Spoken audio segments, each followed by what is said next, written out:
하나님의 축복 여러분과 함께 하실 줄로 믿습니다. 형통한 자라는 제목을 가지고 말씀을 전하도록 하겠습니다. 말씀을 듣기 전에 먼저 동영상 하나 준비한 게 있습니다. 닉 부이치치에 관한 이야기인데요. 한번 보고 나서 말씀을 전하도록 하겠습니다.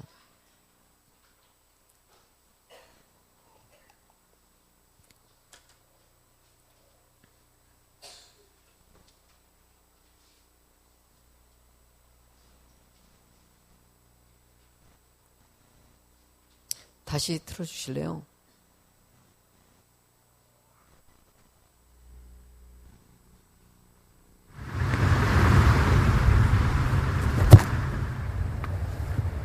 I wasn't ready.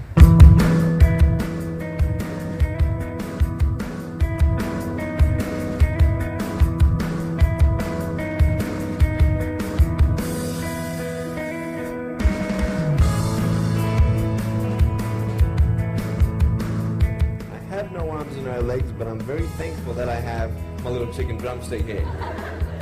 People freak out when they see me for the first time. It's so cool. I was at a water slide all by myself. Everyone obviously at the bottom of the slide is looking up and waiting for other people to come down, and here I come and they're freaking out. They're like, you know, like this. And I was so tempted to look at myself and go, what happened? You know? And there were times where I sort of looked at my life and thinking, well, I can't do this and I can't do that. And you keep on concentrating on the things that you wish you had or the things that you wish you didn't have. And you sort of forget what you do have. And there's no point, I believe, in my life where I wish I had arms, legs, I wish I had arms, legs, I wish I had arms, legs, because wishing won't help. But what I've seen in life are just a couple key principles, and the first thing that I've seen is to be thankful.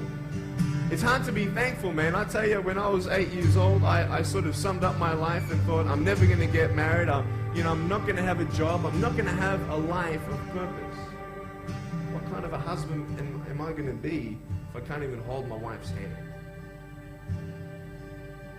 It's a lie to think that you're not good enough. It's a lie to think that you're not worth anything.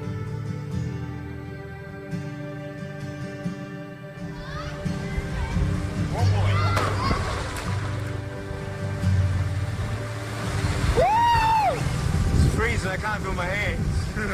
I love life. You know, so many people come and say, how come you smile so much?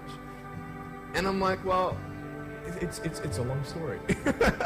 But it's very simple at the same time. You see, it's very hard to smile sometimes in life. There are things that happen that you don't know and you don't understand, and you don't know if you're going to get through it. You know, you go through your storms in life and you don't know how long this storm is going to be. And today I want to share with you some principles that I've learned in my life that you can use in yours.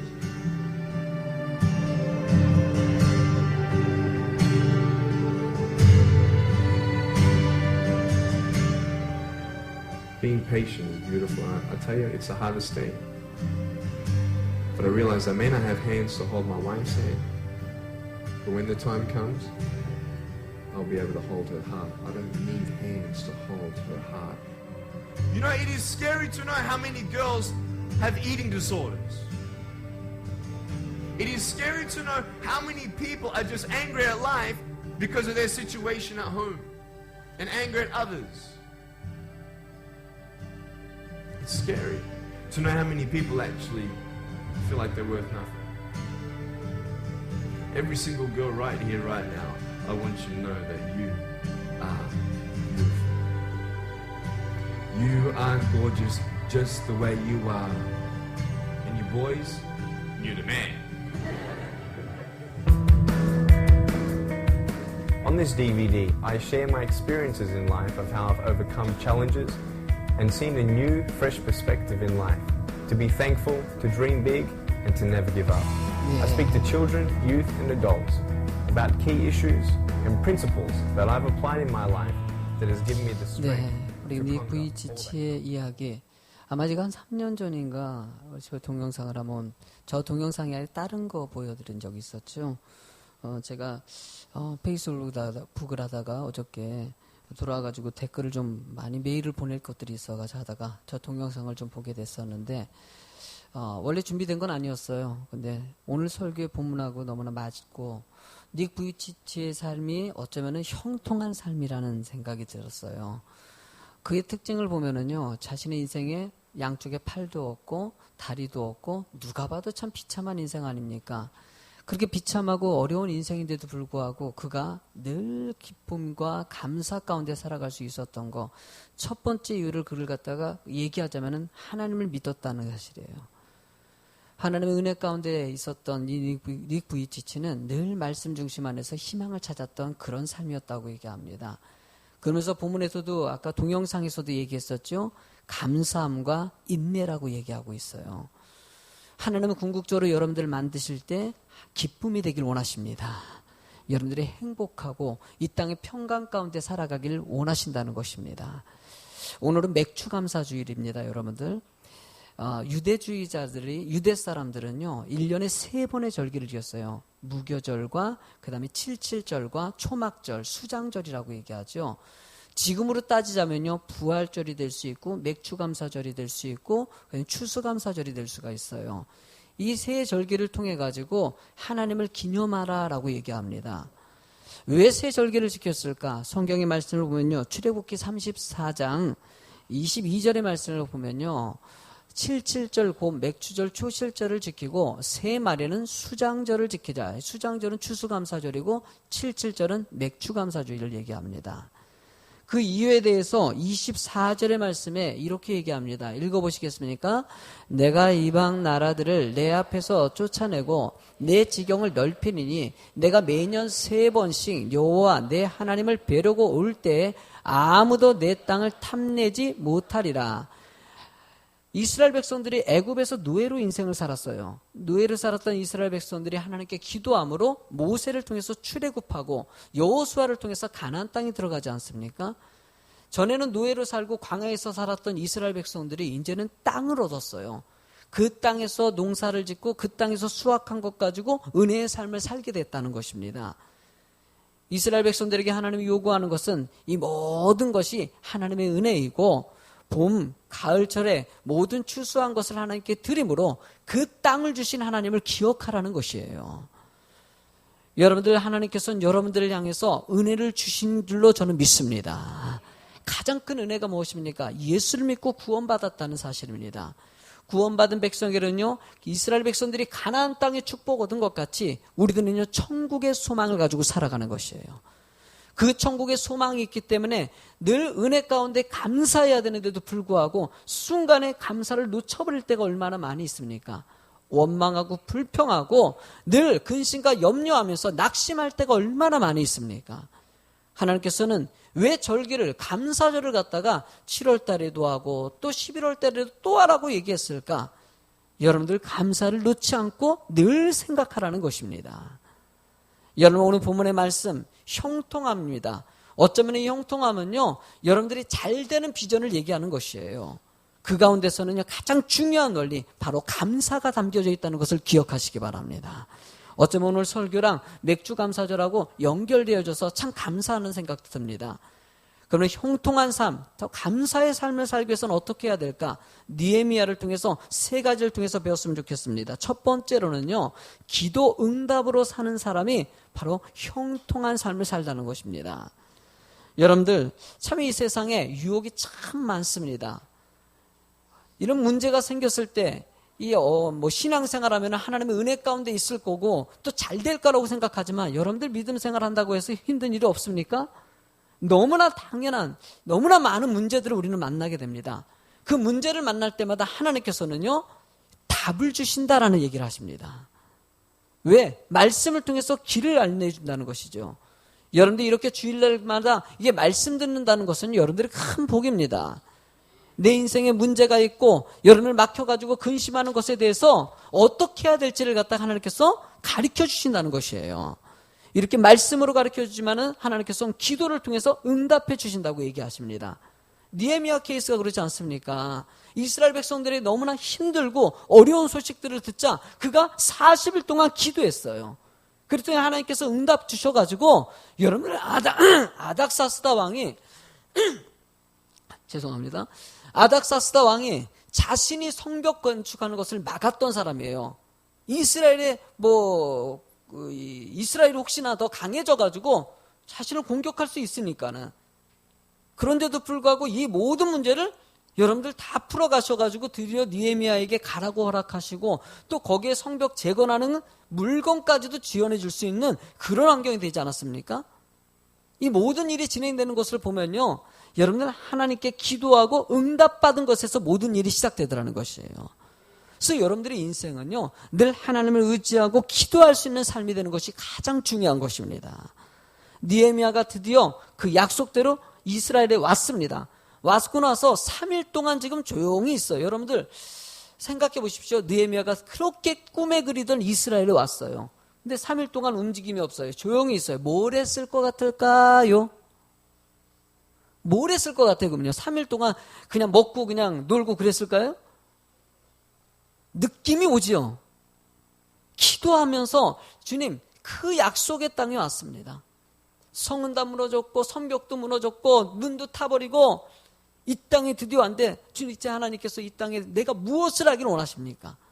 너무나 어려운 형님 아닙니까? 왜냐면은 아닥사스다 왕이 지금은 승낙했지만 마음만 변하면은요 순간에 느헤미야도 죽일 수 있지 않습니까? 거기다 이스라엘 사람들은요, 이 사람이 이게 나라가 멸망해버리고 온 지경이 다 부서지지 않았습니까? 이런 것들을 그대로 뒀다는 사실이 뭡니까? 패배의식이 가득한 사람들이에요. 뭔가를 할 생각이 없는 사람들이에요. 할 생각 없는 사람들을 갖다가 일하게 만든다는 것은요, 이건 쉬운 일이 아닙니다. 저도 목회하면은요, 교회에서 사역이 진행돼야 됩니다. 뭔가 일을 해야 되는데 마음 없는 사람을 갖다가 마음 맞게 만들어가지고 일하게 만든다는 것은요, 이거같이 힘든 일이 없어요. 느헤미야는 그 일들을 진행해야 돼요. 어쩌면 이런 목회보다도요, 정말 어려운 일을 진행해야 되는 현실이죠.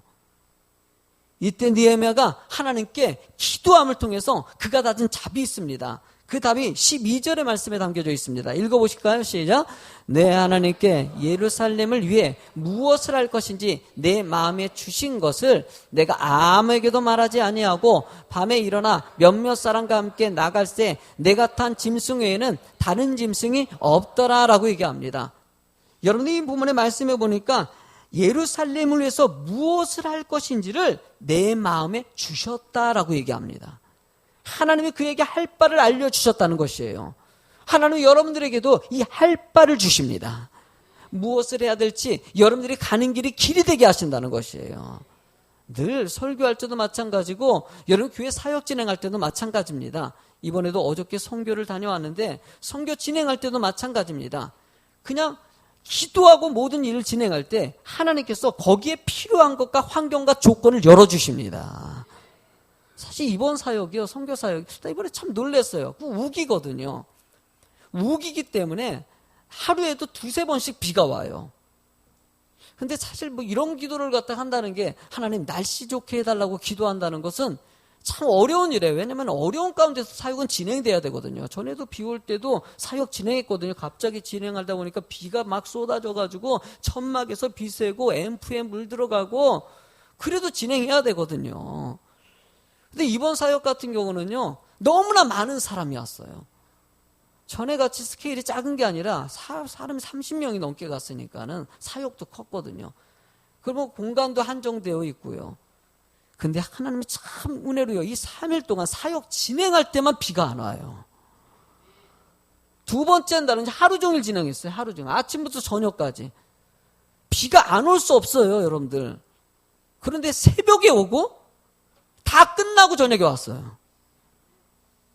자, 나 그러면서 그 다음날 이 3일 동안 사역할 때 한 번도 안 오고 이 많은 사람들이 거기서 아이들에게 도움을 받아요. 전에 같이 20-30명 진행하고 막 7-80명, 100명 이 진행하는 게 아니라 300-400명 진행해야 되고요.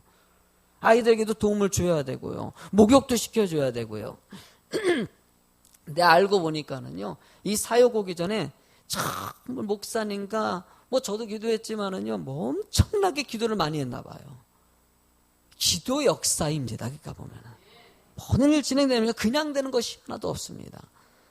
여러분 시편 118편 21절의 말씀을 보니까 읽어보실까요? 주께서 내게 응답하시고 나의 구원이 되셨으니 내가 주께 감사하리라. 여러분들 하나님의 응답받은 사람들의 삶은요 구원의 삶이라고 표현합니다. 왜? 그 은혜 안에 있기 때문이에요. 늘 주님과 동행하고 있기 때문이에요. 그런 삶은요, 늘 삶이 감사가 될 수밖에 없어요. 여러분들이 왜 감사가 사라집니까? 여러분은 하나님과 동행하는 것을 놓쳐버리기 때문이에요. 하나님과 항상 동행하는 사람들은요, 그 은혜가 있기 때문에 낙심과 좌절과 포기가 오더라도 주님이 내게도 함께 하시고 나와 동행하시고 내가 구할 때마다 응답 주시기 때문에 그 힘으로 살아가기 때문에 감사할 수 있는 것이죠. 여러분들 늘 기도하면서 형통한 삶이 꼭 이루어질 줄로 믿습니다. 두 번째로는요, 말씀에 따라서 행할 때 형통함을 주십니다. 여러분들 제가 이번에 하나님을 의지한다는 거 있지 않습니까? 하나님을 의지하고 절대적으로 의지하는 사람들에게는요, 하나님이 자기를 분별하게 하셔요. 자기가 어떤 사람, 내가 어떤 사람인지 알게 하신다는 거예요. 그러니까 말씀은요, 나를 발견하는 것이에요. 정죄하지 말라는 것은요, 말씀을 들어가지고 상대방 비방하거나 정죄하고 판단하라는 것이 아닙니다. 내 자신을 더 발견하게 되는 것이에요. 제가 이번에 선교할 때 사진을 2장을 준비했는데요. 갑자기 선교 사역을 진행할 때 어떤 자매가, 저 노란 옷 입은 자매가 와가지고 막 얘기를 나누는 거예요. 거기 사역팀하고 막 얘기를 나누는데 알고 봤더니 입술 밑에 까만 혹이 난 거예요. 이게 지금 저기 보면 어떤 건지 잘 모르시겠는데 가까이 보면 정말 흉측해요. 앞에 이빨도 그렇고 완전히 다 뭉개져 있어요. 시커매가지고 안에 무슨 막 그냥 돌출이 되어 있고 막 털이 나 있고 한데, 이게 어렸을 때 조그만 종기 하나가 나는데 이걸 관리 안 하다 보니까 이게 점점 커진 거예요. 지금도 계속 커지고 있는 상황이에요. 그래서 와가지고 우리 선교팀이 오니까는 도와달라는 거예요. 어떻게 해달라고. 그래서 이제 목사님하고 이 얘기도 너무나 가슴 아프니까. 근데 이게 쉬운 일이 아닌 것 같아. 내가 보니까 저게. 뭐 이렇게 해가지고 어쨌든 방법을 찾아보겠다고 뭐 이렇게 얘기했어요. 그러고나 또 사역을 진행하는데 그 다음 타임에 진행하는데 또 어떤 분이 오신 거예요. 또 막 쩔뚝쩔뚝 하면서 오시는데 보니까 오른쪽 다리가 완전히 썩었어요. 이게 사진을 보면 모르시는데요. 이 밑에 무릎 밑으로 해가지고 지금 사진 저게 자세히 안 보이는데 완전히 썩었어요. 썩어가지고 골마가지고 이게 뭐 방법이 없어요. 그래요. 너무나 통증이 심해가지고 선교팀 오니까 와서 좀 도움 받으려고 온 거예요. 근데 이것도 똑같아요. 맨 처음에 그냥 조금만 목이 물려가지고 그냥 그런 거 그냥 쉽게 치료하는데 막 긁었더니만 이것을 치료를 갖다가 맨 처음에 안 해가지고 계속 부르트고 하다 보니까 이렇게 돼버린 것이에요. 이거 보면서 내 마음이 아픈 거예요. 아니 왜 이 지경이 될도록 그냥 내비뒀냐. 이럴 줄 몰랐다는 거예요. 이럴 줄 몰랐다는 거예요. 통영에서 얘기 들어보니까 마음이 너무나 아픈 거예요. 그래서 우리 선교사님이 거기 있는 후시딘의 그거 가지고 그냥 거의 한 통, 이만한 통을 갖다가 지금 다 써버렸어요. 그동안. 그 다음날도 또 왔고 하면서 계속 도와달라는 거예요. 그래서 목사님들하고 돈을 좀 모아가지고 일단 병원에 좀 해서 아마 시간이 안 돼가지고 지역이 좀 멀어가지고 아마 이번 주 내일부터 아마 이 병원에 갈 것 같아요. 저분은요. 근데 내가 보기에도 상태가 너무나 심각해가지고 지금 다리 자르기 직전 아닌가 생각까지 들어요.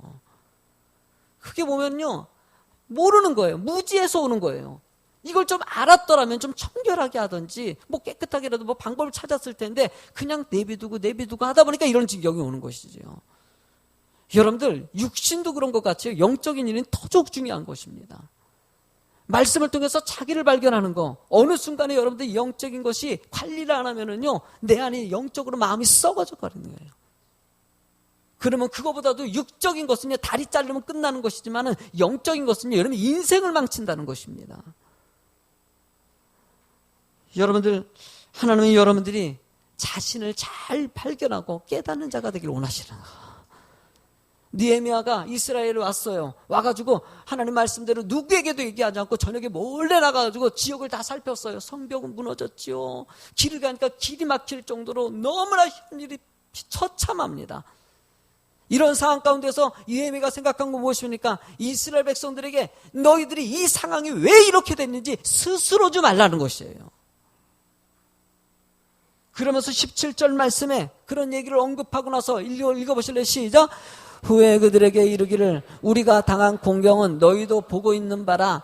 예루살렘이 황폐하고 성문이 불탔으니 자 예루살렘의 성을 건축하여 다시 수치를 당하지 말자 하고, 이스라엘이 멸망해가지고 이렇게 비참한 상황이 된 것은 우리가 하나님을 의지하지 않고 우상 숭배한 것에서 온 거예요. 세상의 환경과 조건을 보는 것이 아니라 오직 하나님만을 바라보는 자가 되길 원하신다는 거예요. 여러분들 부탁드립니다. 하나님 중심적인 신앙관을 가지십시오. 사람과 환경과 조건에 매이지 않는 신앙이 되는 거. 교회 신앙생활 할 때도요, 사람 보지 마셔야 됩니다. 하나님만 보셔야 됩니다. 물질 보는 것이 아니라 하나님을 보셔야 됩니다. 건강과 여러분들 명예를 추구하는 것이 아니라 하나님을 보셔야 됩니다. 여러분들 여기서 얘기하는 우상 숭배라는 것은 그냥 부처 같은 거 만나놓고 이렇게 섬기는 것이라고 생각할 텐데, 여러분들 우상은요, 하나님 외에 다른 것을 사랑하는 것을 우상이라고 얘기하는 거예요. 왜냐하면 다른 것을 사랑한다면 거기서 만족이 와야 되는데 오히려 그것이 더 실망을 주기 때문이에요. 내가 너무나 사랑했던 이 사람을 통해서 오히려 더 상처를 입습니다. 내가 그렇게 의지했던 그 물질을 통해서 내가 오히려 상처를 입습니다. 하나님은 그래서 이 모든 것을 주님께 맡기고 주님을 바라보라고 얘기하는 것이죠. 여러분 로마서 12장 2절 말씀을 같이 읽어보실래요? 시작.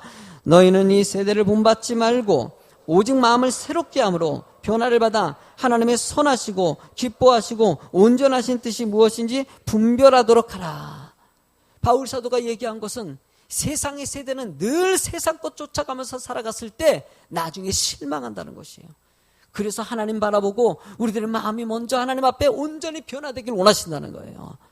여러분들 교회는요, 변화의 장소입니다. 아멘. 세상에 살던 사람들, 세상에 억눌리고 근심과 염려 가운데 살아갔던 사람들이 예수를 믿고 평안을 얻고 기쁨이 회복되는 장소가 교회라는 것입니다. 상처 입어가지고 서로 상처 주고 했던 사람들이 와가지고 또 상처를 회복하고 또 다른 사람에게 치유해주는 장소. 그래서 여러분들 교회 안에서는요, 치료의 과정이 있는 사람이 있어요. 마음의 상처를 갖다 가져온 사람이 치료받지 못했을 때는요, 말도 함부로 할 수 있고요. 그리고 그것뿐만이 아니라 상대방에게 또 더 이렇게 막 다양한 방법으로 고통을 줄 수도 있습니다. 여러분, 이런 모든 마음에 상처 있는 사람들이 교회에 왔을 때 그런 사람들을 품어줄 수 있는 교회가 되는 것이 주의 은혜입니다. 저는요, 우리 교회 안에 있기 때문에 우리 교인들은 참 그래도 은혜 가운데 있지 않습니까? 너무나 복된 것이죠. 여기서 그래도 하나님 의지하면서 애쓰고 있으니까는요.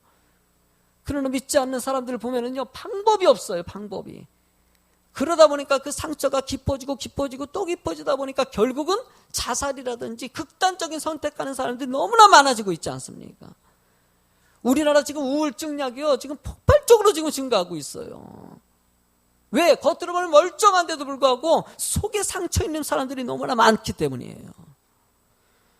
하나님은 여러분들이 주님을 더 깊이 있게 의지하시고요, 주님을 통해서 기쁨이 회복되는 자가 되길 원하신다는 거예요. 닉 부이치치 같이 팔다리 없기도 하고 정말 누가 봐도 비참한 인생이지만 그는 주님 은혜 가운데서 기쁨이라고 얘기합니다. 즐거움을 찾으라고 얘기합니다. 너는 최고라. 하나님 은혜 가운데 사는 사람이라고 얘기합니다. 여러분들 하나님의 은혜를 나누면은요, 하나님이 이길 수 있는 또 그 은혜를 통해 가지고 할 수 있는 열정을 주십니다. 18절 말씀을 읽어보실래요? 시작. 또 그들에게 하나님의 선한 손이 나를 도우신 일과 왕이 내게 이른 말씀을 전하였더니 그들의 말이 일어나 건축하자 하고 모두 힘을 내어 이 선한 일을 하려 하매. 저는 이런 말씀이 너무나 은혜가 됩니다. 느헤미야가 이스라엘 백성들을 모아놓고 그렇게 낙심하고 포기하고 아무것도 의욕 자체가 없는 사람들에게 하나님 우리 함께 하신다는 거예요. 내가 아닥사스다 왕에게 이런 말을 했더니 하나님이 도우셔가지고, 기도했더니 하나님이 도우셔가지고 허락해 주신 것뿐만이 아니라 성벽을 재건하는 물건까지도 주시지 않았냐. 이 모든 일을 하나님이 하셨다. 이 은혜를 얘기했더니만은 백성들이 그 말을 다 말씀 듣고 나서 은혜 받아가지고 내가 건축하겠습니다. 이 땅을 회복시키겠습니다. 이러면서 움직이더라는 것이에요. 나는 그 원리가 있습니다. 은혜가 중요하다는 거 있지 않습니까? 은혜가 중요해요. 은혜 받으면은요, 하지 말라 그래도 하는 것이에요. 예물 드리는 것도 마찬가지고 예배 드리는 것도 마찬가지고 교회 안에 봉사하는 것도 마찬가지고 억지로 시키려고 했어요. 이게 될 것 같습니까? 여러분을 억지로 하면은요, 그것이 오히려 자신을 더 힘들게 만들게 돼 있어요. 그래서 여러분들, 그래도 꼭 해야 될 일이면은 늘 기도하라고 얘기하지 않습니까? 하나님, 은혜롭게 해야 돼. 은혜들 달라고 기도하셔야 됩니다. 이번에도 이 최상윤 목사님 여러분 이번에 처음 경험했거든요. 이 목사님 거기는 성도님들이 가시고 제가 우리 선교지를 좀 소개해가지고 후원을 좀 받아내려고 사실은요. 우리 교회 사역하는 게 너무나 사역이 크니까 사실 제가 그래서 가서 도움 받으려고 지금 간 거예요. 가서 사역하다 보니까는 이 목사님이 보통이 아니시더라고요. 쉽게 하면 강하셔요. 세상에 사역팀을 데려가자마자 사역지로 그냥 바로 가서 저녁까지 사역을 시켜요. 인원이 많다 보니까는 우리가 묵었던 우리 선교지가 우리 팀들도 가서 그 묵었던 장소가 뭐 화장실 2개인가 3개 이렇게밖에 안 되고 되게 협소해요. 그런데도 불구하고 거기에 뭐 30명이 때로 물이 끊어져 버린 거예요. 그러니까 목사님이 물 끊어지니까 뭐 걱정하고 그런 게 아니라 그냥 바가지 하나씩 써요. 그래요. 바가지 하나로 물 아껴가지고 그냥 세수하고 끝내라는 거예요. 그 몸이 땀이 막 쪄들고 냄새나고 하루 종일 지쳐있는 사람에게 그냥 이런 데 와서 무슨 선교지 와서 그래. 내가 봤을 때 이거 시험 들 것 같아. 시험이 안 들어. 할렐루야. 이게 그렇게 얘기해도 그러고 나서 그 다음날 아침부터 저녁까지 하시는 거예요. 저녁 늦게까지. 그리고 또 셋째 날도 그렇게 하시고. 참. 그런데도 뭐 중간에 사실 2사람이 다운이 돼 버렸어요. 다운이 되면은 목사님이 걱정할 텐데 기도해. 그리고 사역에만 집중해요. 섭섭할 수 이거 시험 듣고 같은데 안 들어 또. 그래서 내가 가가지고 나는 이제 걱정이 되는 거예요. 그 성도가 혹시나 덕이 될까봐 가가지고 막 그냥 어디 아픈 거 아니세요? 그런데 목사님은 그냥 사역만 하시는 거야. 아니 아픈 사람은 아픈 거지 뭐 어떡하겠냐고 기도하시라 그러고. 그러면서 사역에 집중하면서 가는데 일어나는 것도요 그래서 참 강한 게 필요하구나. 그러니까 내가 그래서 성도님들이 그랬죠. 어떻게 하길래 이렇게 되냐 했더니 우리 목사님 원래 강하시대요. 거기다 이번에도 고아라라는 분 아세요? 연예인 고아라라는 분이 이번에 선교제 같이 가려고 그랬어요. 우리 이번 사역에. 근데 촬영 스케줄 때문에 이게 안 맞춰가지고 못 와가지고 엄마랑 아들이 왔더라고요. 알고 보니까 우리 최상규 목사님이 군부대에서 목회하실 때 그 밑에 고아라가 학생 때였나 봐요. 거기서 믿음이 정말 성경이 커가지고 그때부터 자신은 선교사라고 고백했었다고 합니다. 고아라가. 자기는 선교사로 갈 거라고. 그런데 하다 보니까 어떻게 길거리 캐스팅 같이 이렇게 됐나 봐요. 그래서 이렇게 연예인이 됐는데 지금도 연예인이지만 선교사로서 연예인들 전도하기 위해서 늘 기도하면서 접근한다. 지난번에도 최상윤 목사님 그 교회에 지금은 섬기는 교회가 서로 이제 군부대에 있을 때 그러니까 고아라 자매니 부모님이 그러니까 아버지가 군인인 것 같아요. 그런데 이제 군부대에서 신앙생활 하시겠죠. 고아라가 최상윤 목사님 교회 와가지고 2천만 원인가 헌금하고 가고 막 그 정도로 나름대로 하나님을 위해서 애쓰고 정말 노력하는 그 자매더라고요. 제가 그래서 고아라 자매랑은 사진을 못 찍었죠. 엄마랑 아들하고는 사진 찍어. 참, 그래서 사진 찍으면서 얘기 나누면서 그랬더니 목사님 기도해 저랑도 이렇게 교제 나누면서 언젠가 좀 같이 한번 오겠다고 얘기를 하시더라고요. 근데 참 그래요. 누군가 이렇게 양육해서 키워놔가지고 믿음이 성장하는 단계에 이르는 거. 저도 참 그래요. 우리 성도님들 볼 때마다 정말 강했으면 좋겠다.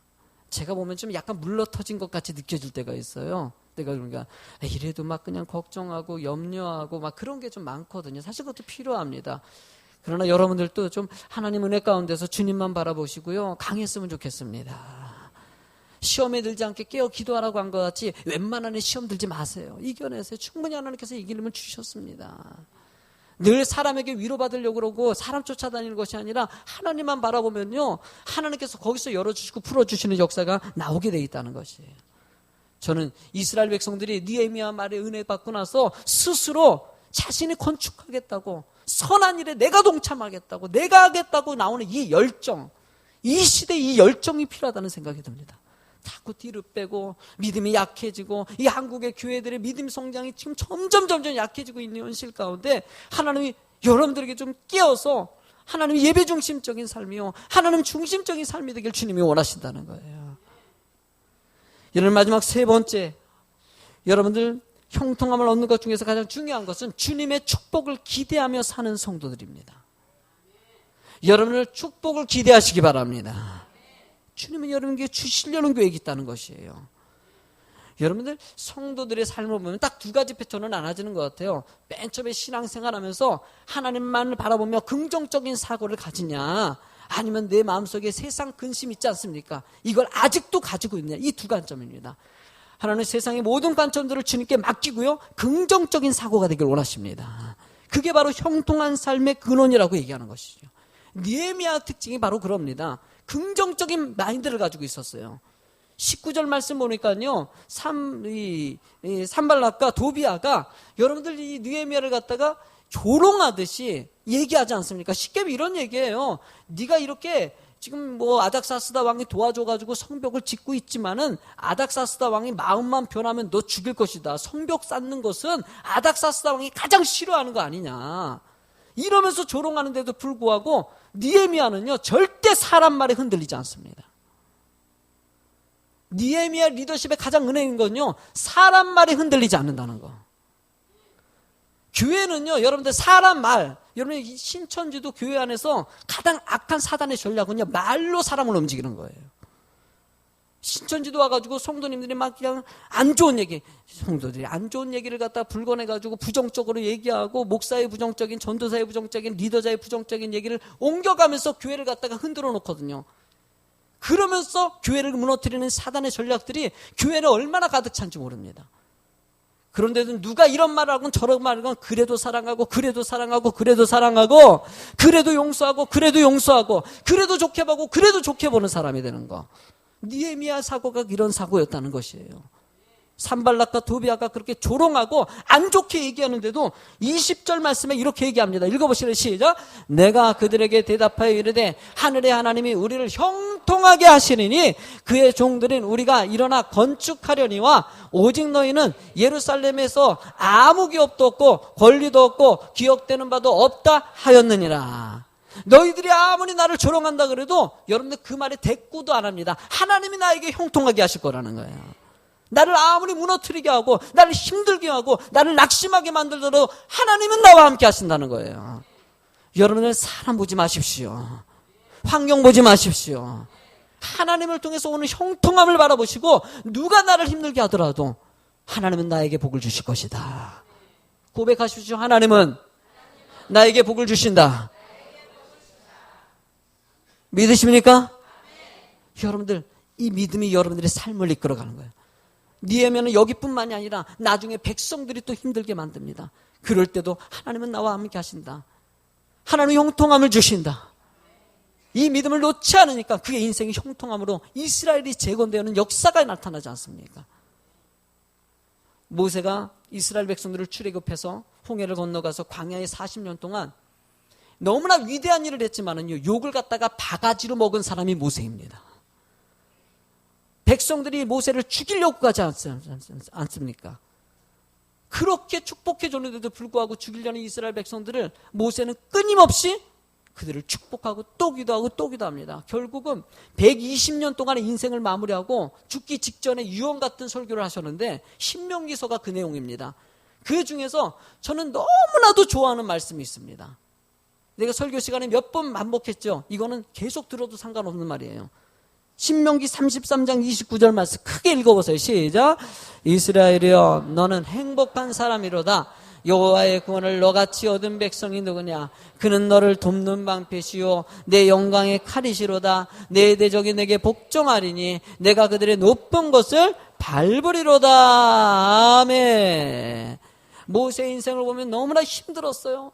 그 말도 안 되는 이스라엘 백성들 끌고 가려니 너무나 힘들고 욕도 먹고 죽이려고 하고, 그런데도 불구하고 그의 인생을 정리하면서 뭐라, 나는 행복한 사람이다.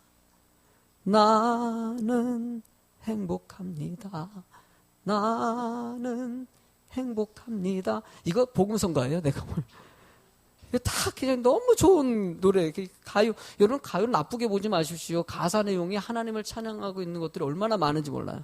세상의 아름다운 자연을 청하고 아름다움을 이야기한 게 얼마나 많은지 몰라요. 나는 그 복음성가, 나는 행복합니다.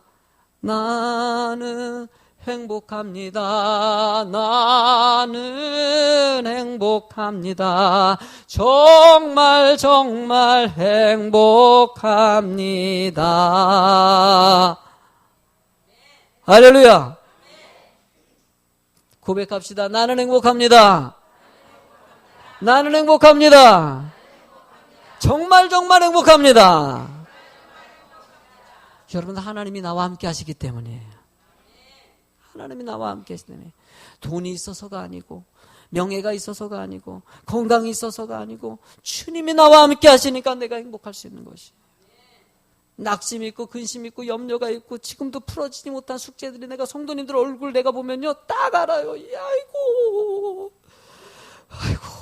얼굴 보니까 뭔 일이 터졌어요. 주여, 설교하면서도 의식이 돼. 그런데도 주님이 함께 하십니다. 그때 그 모든 것을 이길 수 있다는 거예요. 여러분들, 오늘 말씀의 그 형통함이 내 형통이 되길. 아멘. 그 믿음으로 하나님 반드시 나에게 복을 주십니다. 그 은혜로 살아가는 여러분이 되길 주의 이름으로 축원합니다.